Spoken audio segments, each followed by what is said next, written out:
So it's interesting. We're seeing skills gaps truly across America. And the reaction from employers is what we find interesting. So we surveyed 2,000 American employers and found that 30% of those employers are actually relaxing education and experience requirements to attract more candidates. And what's so interesting about that, to your question on skills gap, is that we know skills are changing at the pace of technology. And so helping people understand the future is much more about what you can learn and apply than what you've done in the past or what education you have. So the question is, how do we make sure these workers are prepared for jobs when they don't have the education or experience to do them? Can you give us an example of an industry where you say that the rules effectively or the threshold has been relaxed?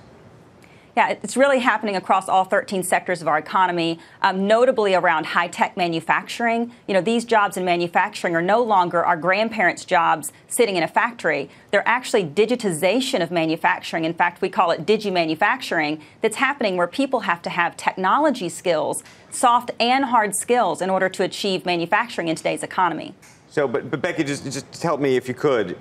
The idea is, and I'm assuming, that somebody who was going to get a job at where in Silicon Valley, you tell me where, and they historically needed to have a college education, and now they're taking a high school education. I mean, that's what I'm trying to just give us some. So I'll give you some specifics. examples. So we have a plant, a client of ours in Indiana that's food production. Historically, they've required a high school degree to work on the plant line. They now are saying no longer do we need a high school degree, and we're actually increasing the wages from $11 to $13 an hour to attract new workers in. So we're seeing that with relaxing of college degrees, with high school degrees. But even more interestingly, Andrew, we're seeing it on experience. You know, a typical resume would say, what have you done in your last job that applies to this job? We're seeing employers actually relax those requirements around education and experience to attract more applicants in. Right. What's the tightest part of the labor market right now?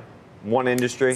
If I could choose a major so I could graduate from college in 2 years, what sector would I want to pick?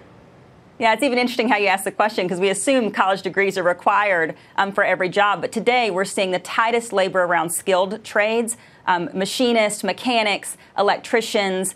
We do believe that the U.S. administration's pledge to upskill, to bridge the gap between training and industry demands is important. ManpowerGroup just signed up to support 130,000 workers over the next 5 years, educating them, assessing their skills. What are you good at? What do you want to do? And providing on-the-job opportunity through a program we call My Path. And we need American employers to join with us and take that pledge. Becky, who's doing the most interesting things? And perhaps maybe the question is who's spending the most money? But spending the most money and doing the most interesting things may be different on the reskilling issue right now. Meaning, is there one or two examples of companies out there in America that you think is both spending a substantial amount of money and doing it in an interesting way that's working?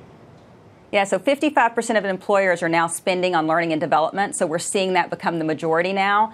Probably the most interesting thing I've seen are people offering unique benefits. We have one client that's offering NFL Sunday Ticket as a premium to their employees. We're seeing free lunches, free popcorn, free soda, and I'm not talking about Silicon Valley, Andrew, to your earlier example. I'm talking about Midwestern American manufacturing companies. So everyone is having to get more creative to attract talent in this. I have to admit, I'm missing the connection. In terms of reskilling, what do the football tickets have to do with it?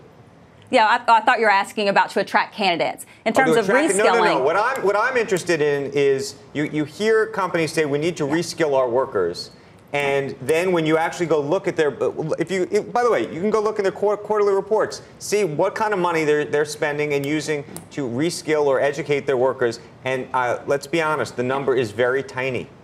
So what I'm asking is there a great example? So if you're a CEO watching the show this morning, you can say, those guys are doing it and we should be doing it like them. Yeah, we're seeing a lot of examples of companies or industries partnering with trade schools and high schools to actually train people coming out of high school for careers.